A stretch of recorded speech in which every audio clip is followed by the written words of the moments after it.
next year, 2025, Jubilee year, yung theme ay, ano yung theme ulit? Pilgrims of Hope. Pilgrims of Hope. Pakita ko sana dito. Walang hope. Okay? So, yung logo, imagine yung logo, di ba, yung bilog, tapos Jubilee 2025, tapos may apat na tao na iba-ibang kulay, ini-embrace yung cross. Yung ibang kulay na tao, ibig sabihin, nationalities. Iba-ibang kultura, iba-ibang nationalities. No? At ini-embrace ang cross. No? So sa ating pilgrimage, nauuna ang cross. Di ba yung may kanta? The world behind me, the cross before me. Tama ba yan? So, ang cross ang nauna, the world behind. Okay? Pero ang cross, may angkla siya. Naka-angkla. Rooted. Ibig sabihin sa ating pilgrimage, sa ating paglalakbay, rooted tayo sa Panginoon, sa Kanyang passion, death, and resurrection. That's why yung waves dito ay nagsisimbolo ng ups and downs ng buhay. Sometimes masaya, sometimes hindi. Pero, embrace pa rin tayo kay Lord. Sunod pa rin tayo kay Lord. Yun ang meaning doon sa logo. That's why Pilgrims of Hope.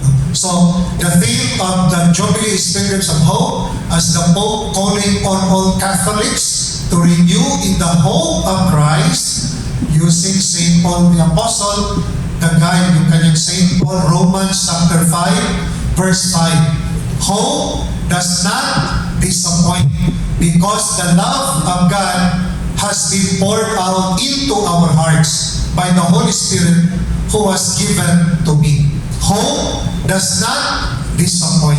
Tanda natin yan, that if you hope, hindi ka mamibigo. If you hope with the Lord, hope does not disappoint us.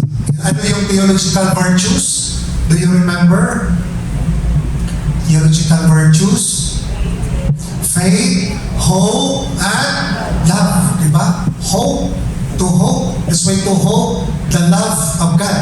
Advent is about hope, the coming of the Messiah. That's why naghihintay tayo. We hope, pero siguradong darating siya. Darating siya. That's why we hope. So yung hope, later, we hope na siya ay hindi niya, yung sinasabi niya, gagawin niya. Kasi diba, the Word, sino yung Word? Si Jesus, the Word was made flesh. So yung Word ay salita ng katawang tama. Sinasabuhay niya. That's why hope na darating siya kasi ang salita, isa sa buhay niya, ginagawa niya. Sometimes yung ating salita, hanggang salita, walang hope. Salita lang yan, wala naman yan. Ganyan lang naman yan. So, pero yung kanyang salita ay ginagawa, naging flesh, naging katawang tao. That's why the Word was made flesh. At ito yung hamon. That's why we give hope by in flesh, to give flesh ng ating pananampalataya. And hope is rooted in the promise. At ano yung promise? Why we hope? Because of the promise of the Old Testament, yung mga propeta. The promise, Isaiah, di ba? Promise na Isaiah, therefore the Lord Himself will give you a sign. Behold, the virgin shall conceive and bear a son, and shall call his name, ano raw? Emmanuel. So it was in the Old Testament, Isaiah prophesied. That's why virgin birth. Walang yung matas at virgin birth, yung kapanganakan ng Panginoon. Emmanuel, meaning God with us, kasama na natin ang Panginoon. That's why we hope, di ba magandang hope, na kasama na natin ang Panginoon in our journey. The Lord will accompany us. Pero bakit, Father, dami kong problema? Bakit wala si Lord? The Lord will never abandon us. But sometimes, we fall because of the problems, we make a conclusion na iniwanan tayo ni Lord. hindi ka iiwanan ni Lord. Sabihin mo sa katabi mo, hindi ka iiwanan ni Lord. At sabihin mo sa kanya, huwag mo siyang iiwan. Okay? So hope is anchored of the promise of the prophets. Hope, nakaangkla ang hope natin, nakaangkla sa pangako ng mga propeta. Hope anchored in the promise of the prophets. We hope because it is written in the Word of God. Sinabi ni Lord, salita niya yan. Pag nagsasabi ang Panginoon, tutuparin niya. Pag sinasabi niya, iligtas ka, patawarin ka, tutuparin niya. Ang challenge sa atin, lumapit tayo sa Kanya. So hope is anchored written, no? In the Word of God. Ang sinasabi ni Lord, hindi lang sinasabi niya tapos babawiin. Tutuparin niya ang sinasabi niya. Na minahal tayo. Tinutupad niya yung crucifixion. That is the expression na minahal niya tayo. At marami in the Word of God, the story ng pagmamahal, maski nawala tayo, hinana pa rin tayo. The story of the prodigal son. Diba? Tinanggap pa rin. Imagine yung the story of the prodigal son, kalahati ng, kasi dalawang magkapatid, kalahati binigay. Pero ginawa ng anak, saan pumunta? Hinustay. Lahat, ubos. Yung naubos na, wala ng pera. Sabi ka niya, babalik na lang siya. Maski tatanggapin hindi lang anak, mas isa sa mga alipin. Isa sa mga alipin. Pero pagbalik niya, yung tatay niya, tinanggap pa rin bilang anak. Maski lumatay ka, Lord, nagkasala, pagbalik natin, anak pa rin tayo ni Lord. Hindi ka iiwanan ni Lord. Maski anong nakaraan mo, pag bumalik ka kay Lord, tatanggapin tayo ni Lord. That's why, go for the sacrament of confession. Then, we experience the mercy of God. Sa kabila ng nakaraan, mahal ka pa rin ni Lord. Amen? Amen. Sa ibong ng Jeremiah, di ba? For I know the plans I have for you, declares the Lord, the plans for welfare, not for evil, to give you a future and a hope. And that is the plano ng Diyos. May hope. May, di ba tayo, in a human understanding, no? Experience natin, nandito tayo sa Hong Kong. Para saan to nandito tayo? Para sa pamilya, di ba? Hindi naman to para sa sarili natin. Nandito tayo to give them future, to give them hope. That's why nag-sacrifice si nanay, maski sinisigawan ng amo, haya pa rin ang haya. Somehow, nandun yung hope dahil sa pamilya.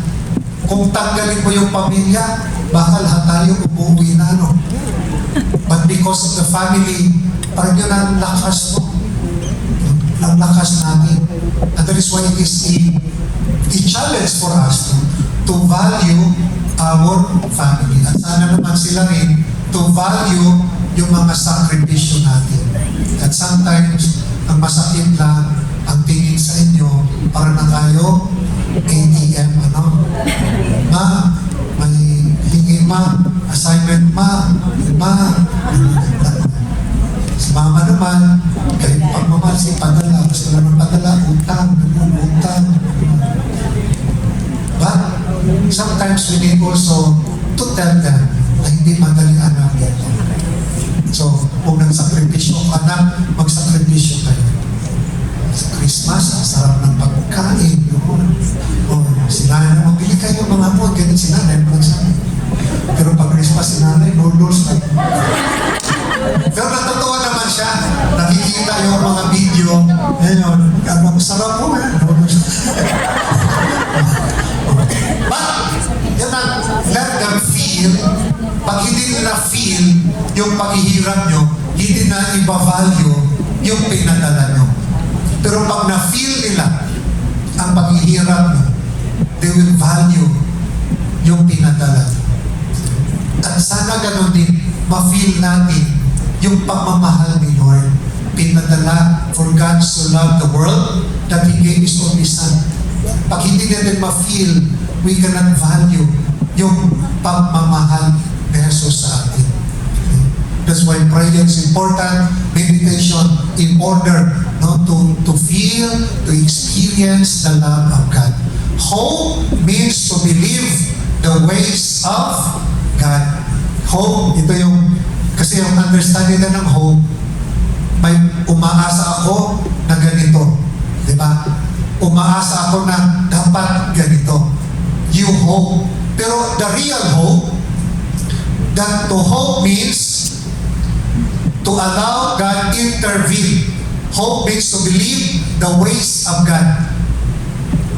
Yung pag-asa natin, magtitiwala tayo sa kanyang pamamaraan.